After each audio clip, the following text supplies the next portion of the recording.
So I'm going to start my white thread about halfway down the shank of the hook, create that jam knot there. The next thing we need is the gold and silver tinsel. So your thread should be hanging right about even with the barb on your hook. We're going to tie the tinsel with the gold side up, and I'm right here with my barb. I'm putting that right on top of the shank. I'm only moving my thread up to the point of the hook. And what we're going to do, since we put the gold side up, when we wrap this, the silver side will be on top. And we only need 3 wraps just of that on the back. That creates the tag, what they call a tag on here. So I'm putting 3 wraps of the silver up, and then I'm going to tie that off. So I'm going back to my desktop here with my red feather for a minute. That's the next thing we're going to tie in.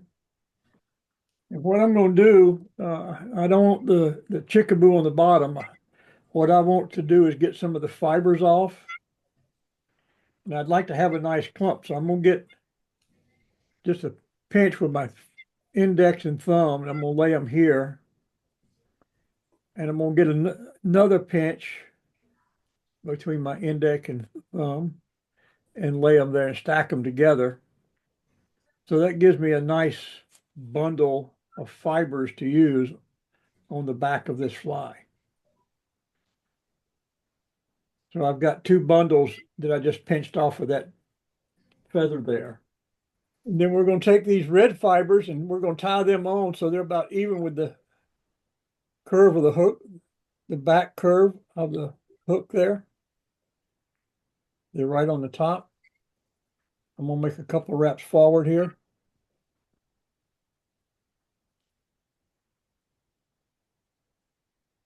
I'll get under it, back on top to lock it in place, and then I can take those fibers off that I don't need. That leaves my red fiber sticking out the back.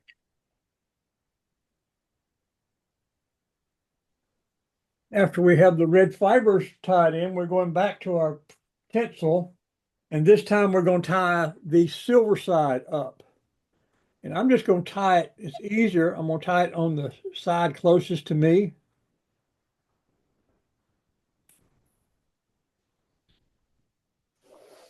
And wrap all the way back to where I tied in that first tie on that red feather.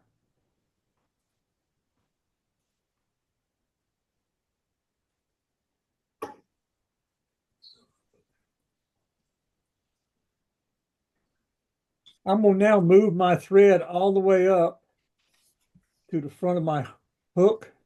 And I want to be about, 2, maybe 3 eye widths back.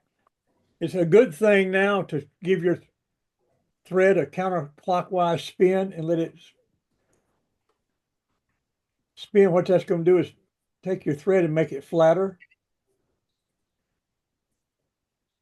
About halfway up here, I'm going to do the same, do it again. That keeps that thread going flat. I'm not getting a real big buildup on there. And it's going to cover the shank of my hook. It gives me about 2 eye widths back.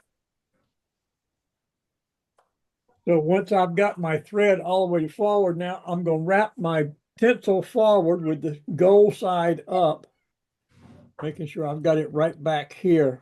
Start it real well, right where my fibers were.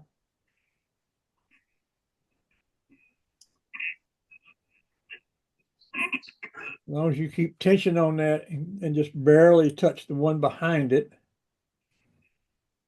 you'll get a nice body going forward.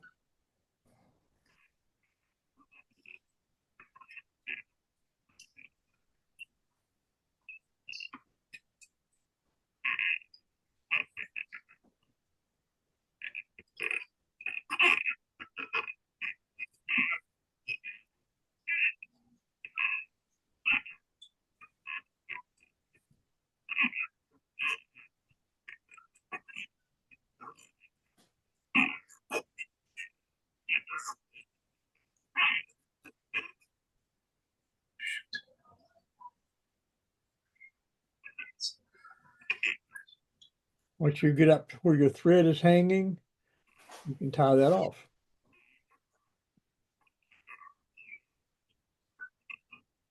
Couple wraps in front of, on it, then a couple in front of it, back behind it. Just make sure I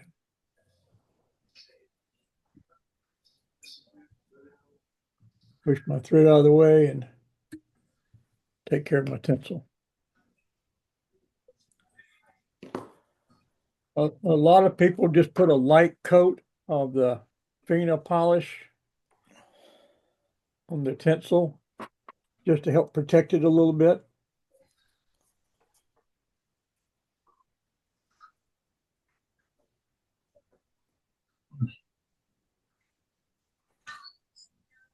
It don't have to be much, but just a light coat on there will help protect that.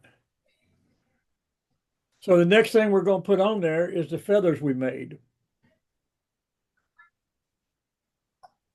Hayward, or Walter, you said something about 2 red sets of fibers. That was back here. I put 2 of them right there on the back. Okay. Oh, maybe we're going to put a beard on here. We are. We just haven't got to that part yet, Max.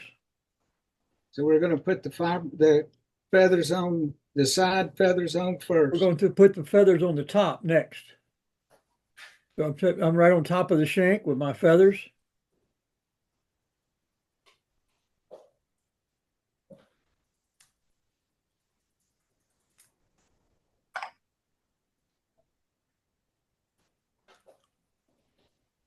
A couple of wraps under them just to hold them up. I'll get under here and make sure I've got them locked in real good. Once I've done that, I can take that little tag in that sticks off the front off because I've got it tied in tight now. He has 2 purples on each. Walter, was that the whole bunch of feathers, all your feathers together? Yes. Okay, I gotta get them glued together like that. Okay. Yep, that's 4 white and 2 purple. So we've got purple on either side and 4 white in the middle. Okay. So once we've got those tied in, I'm going to put my hook and turn it upside down. The next thing you want to pick up is that deer hair that was in your package. And you want about 10 or 12 strands of deer hair there is all you need. And we're not going to worry about the tips right now, how they're stacked out here. We're going to fix that in just a second.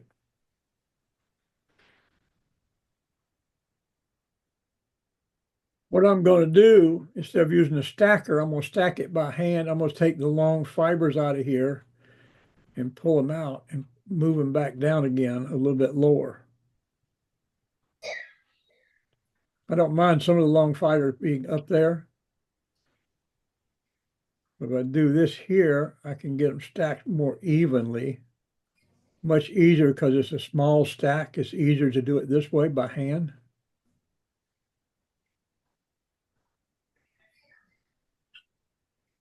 And you get a nice, some of these long ones are not going to hurt a bit because they're fine being out there.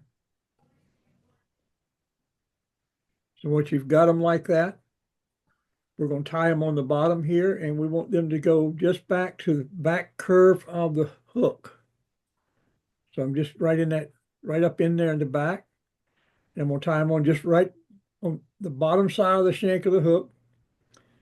And you may have to put one wrap and then pull them and hold them up so they're up on top.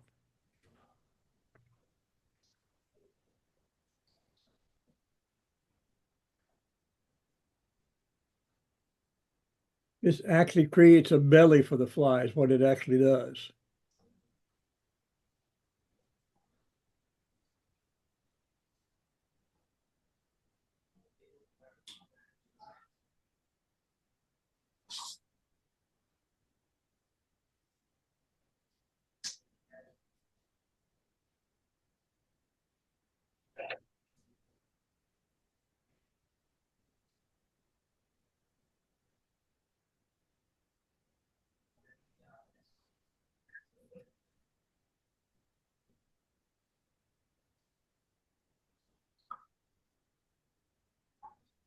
So now I've got my deer hair tied in.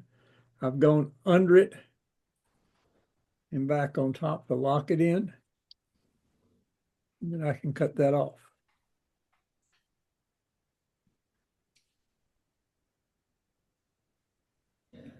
Now I'll go back to my red feather. So with the red feather, I'm gonna do the same as I did the first time. I'm gonna go in here and pinch off some fibers on one side, and I'm gonna just lay them down on my table here.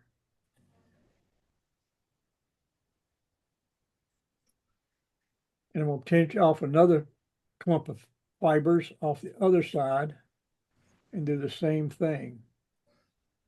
I'm gonna lay all those down there. Give me one stack of fibers like this that I can use.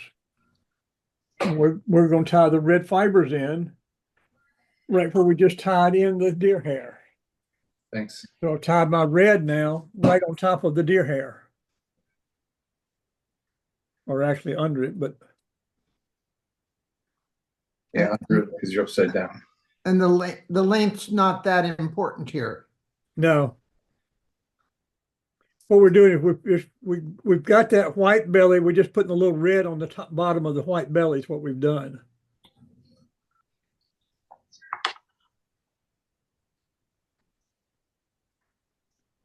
White belly back here, and then I've got red right on top on the bottom of it. A jungle cock. I give y'all all the jungle cock because I don't have any. So you need to make the jungle cock go back about 3/4 of an inch. So you have to trim your feather down.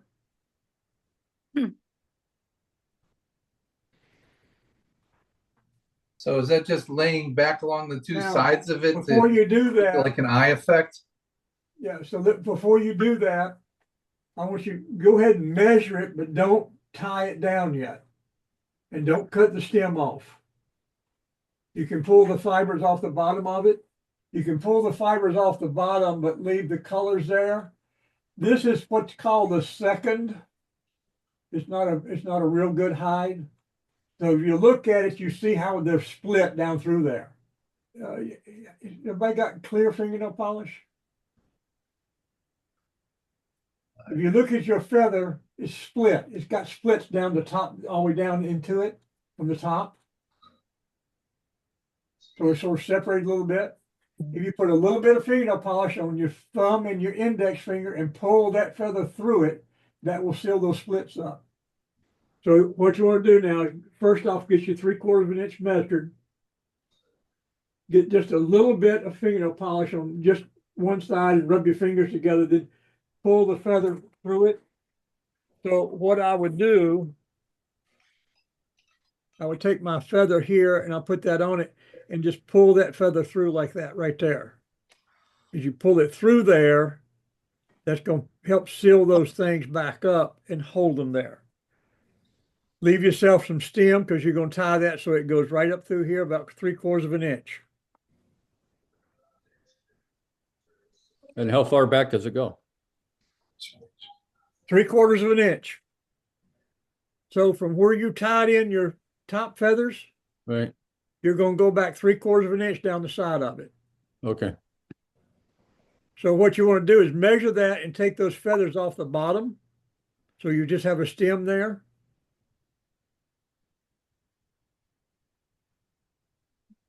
If you use that fingernail polish on your fingers and wipe it down it, that will help seal those things back up so that there's what Daryl's looks like when you put it on there.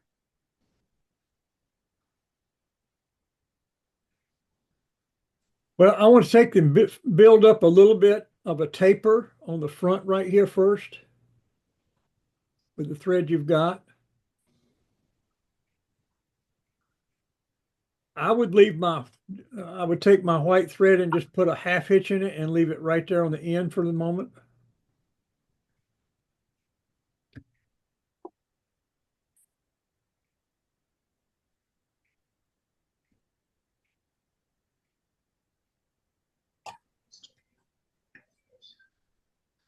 Can you show how you do a half hitch again? It's been a little while.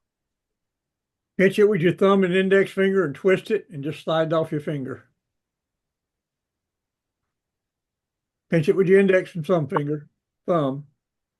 twist it, put it up there and just pull it. Most of Carrie Stevens' flies were done with either 2 or 3 colors on the head. We're going to start now with red. And I'm going to start it back right near the body. I'm going to leave my white up here for a minute.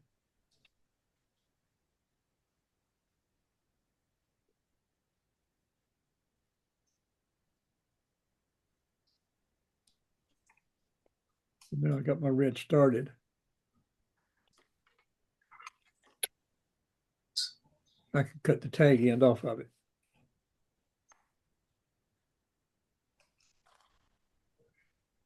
But all I'm going to do now is take my red one. I'm going to make the back part of the head here. 1/3 of it is going to be red.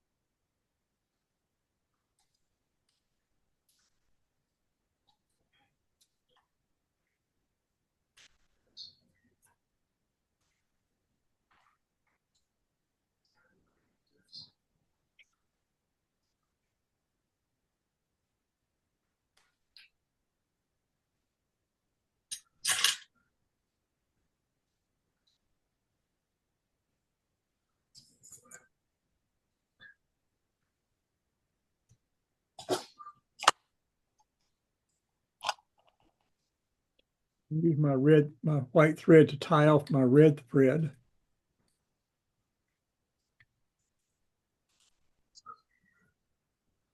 And then I cut the red thread off.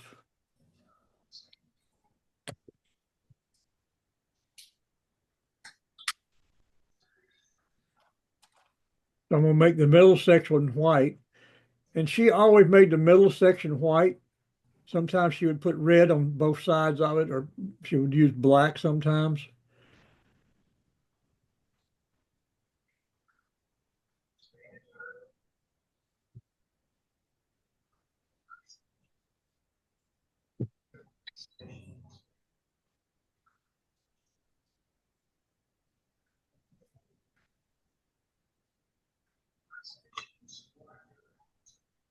On the white, I'm just going to put one whip finish on it.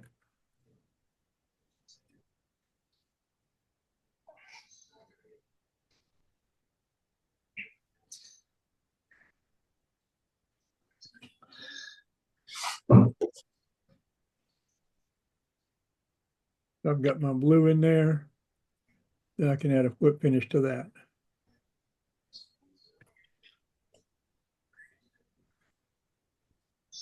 That's done. I can now go ahead and